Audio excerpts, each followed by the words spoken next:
right. It's good to see you, son. My name is Dr. Johnson. How can I help you today? I don't think I can do this anymore, Doc. I just hear the same shit every single day. That sounds like my job. You sure you're not a therapist? You help people with their life purpose. What do you think your life purpose is? Well, my personal life was a disaster, and I didn't really have much anything else going on. And I watched a bunch of these YouTube videos that was telling everyone how f***ed up they are, and then I was like, oh my god, I'm actually pretty f***ed up, and the rest of the world's pretty f***ed up too. And well, then I just figured, how can I get paid to solve my own problems, but help other people solve the problems that I'm solving? Is that legal? Probably not. But then I saw this ad on Facebook and it said, hey, you want to learn how to make money by helping people? And I was like, yeah, I want to make money helping people. Well, okay, well, then what'd you do? And then the next day, someone DM'd me on IG and they said, hey, do you want to make a bunch of money helping people and taking selfies all day? And I thought to myself, yeah, I want to make a bunch of money. And I look pretty good on camera as long as I have filters. And so that was how it started. Okay, well, then what happened? Well, I really just set up an Instagram, and then I started posting a bunch of stuff, and people were commenting, and I was commenting back, and then people started liking my videos, and then I just started charging people for it. You know, honestly, I had no idea what I was doing, so I just called it intuitive coaching, and then I found the law of attraction, and before I knew it, I had a bunch of money. So wait, you're telling me that you made hundreds of thousands of dollars online? Yeah, everyone on the internet's doing it these days. Why not?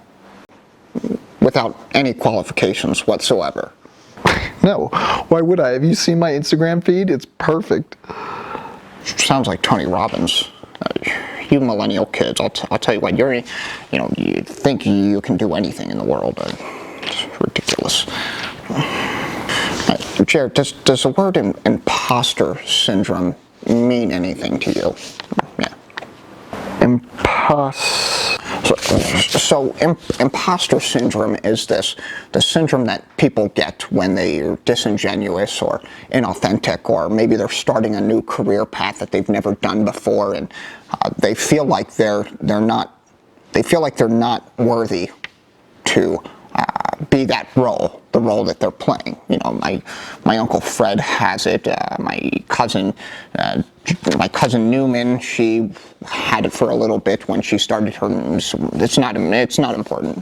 What's important is this feeling of anxiety. This feeling of anxiety that you're expressing with me. That is what imposter syndrome is.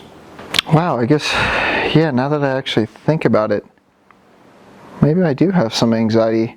Well, wait, how would I actually know if I had anxiety? I'm very interested. Jared, do you ever get scared of your own thoughts at all? Do you ever get scared of your own thoughts, son? Yeah, all the time, because if we have certain thoughts, our thoughts manifest our reality. So if you have a bad thought, then you're gonna have a bad reality. I don't want to have a bad reality. Okay. Okay. Can you give me an example of this? I don't know, maybe going to the store and you have a fit, or maybe taking a shower, or I don't know, maybe whatever you kids do. Well, I guess a good example would be yesterday. I was brushing my teeth and then I suddenly started getting all these weird thoughts. I feel a little tired today. I hope I sell that course. I should call my dad. I wonder how I'll die. Oh my god, where'd that thought come from? I can't think that. I wonder how I'll die. I wonder how I'll die. I wonder how I'll die. I wonder how I'll die. I wonder how I'll die. Stop thinking that.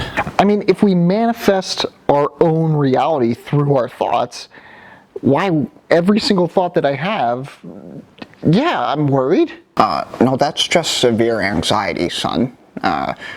That's a terrible existence if you feel worried about every single thought that could enter your mind and create a reality right away.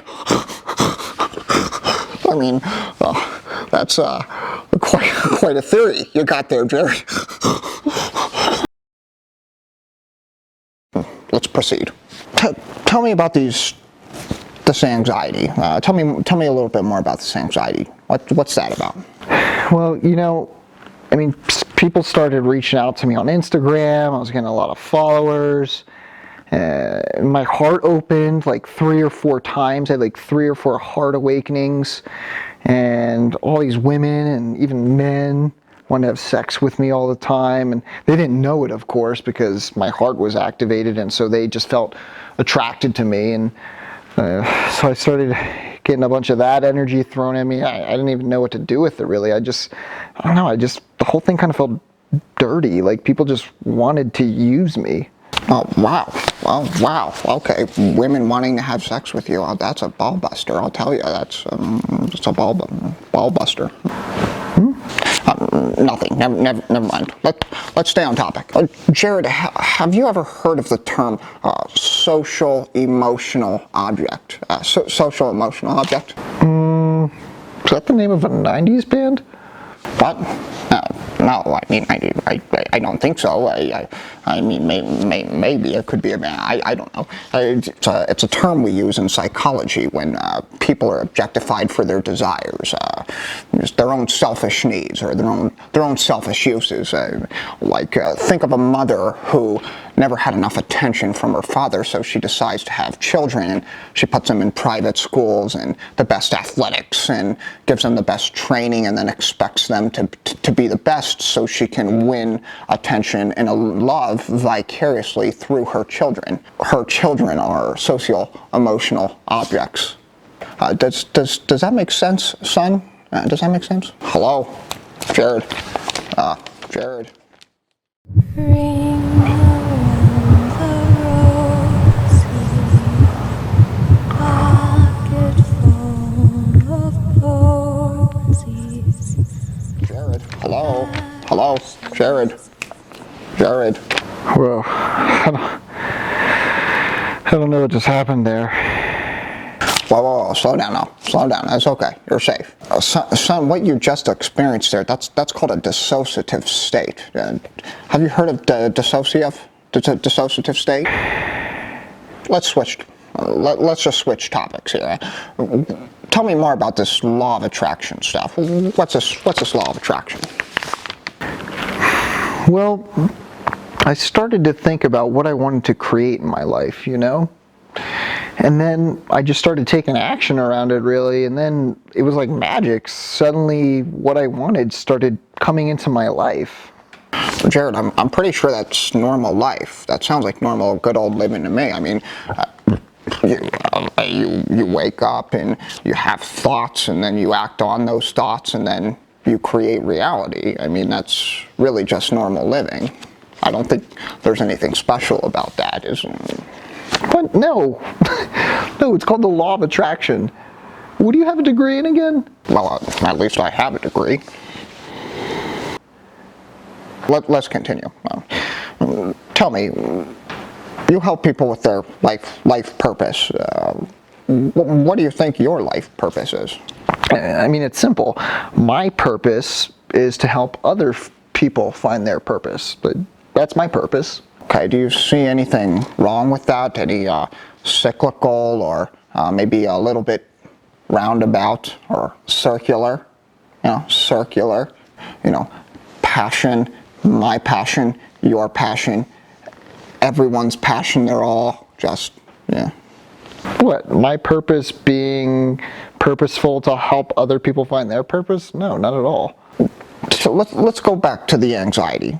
Tell me more about the anxiety, Jared. What's the anxiety? Well, really, anytime I get around any low vibe people, that's when I start to feel anxious. Tell me more about these low vibe people. What about these low vibe people? Well, like people who are asleep, like people who don't know about reptilians or crystal children or Bill Gates vaccinating everyone, the Illuminati. What? Son, have you ever heard of a term? There's really no easy way to say this, but have you ever heard of a term called schizophrenia? What? No, it's real. Gaia did a documentary on it. Have you even seen Ancient Aliens? Ancient Aliens, yeah. Never mind. Let's not go down that path. Let me ask you this. Do you consciously avoid people because you think their low vibe will bring you down? Well, no. I mean, I don't know. I guess I never really thought of it that way. Must be a very extremely lonely existence. Well, what's your diagnosis then, Doc? What do you got for me? Well, the good news is that it's curable. The bad news is you might not like what I have to share with you. Are you ready? What's wrong with me? Well, it's really simple here. I mean, I've done all the assessments and I've written everything out, and my diagnosis is, Jared, you're an asshole. Well, just quit being a judgmental prick about your own thoughts and other people, and you'll be back to good in no time. Here, I'm gonna write you a prescription for quit being a f***tard, and you can take that to the doctor. All right, Jared, well, that's all we got. Thanks for coming in. That'll be $1,000. Now get the f*** out of my office. Jeez. This special presentation has been sponsored by Transformational Coaching. Action is transformation. We'd also like to give a warm thank you to Dr. Johnson for clearing up his hectic schedule for all of us. And finally, thank you to you, sponsors and viewers who are generously donating massive amounts of money to us as we speak. Tune in next week for another episode. Thank you and good night. Through her children. So her children are her children are socio-emotional objects.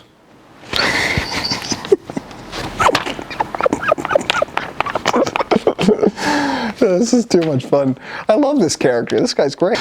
My sister Jonas was a socio-emotional object from her father, and I carried over down, and I skipped the bandwagon, but she didn't turn out too good.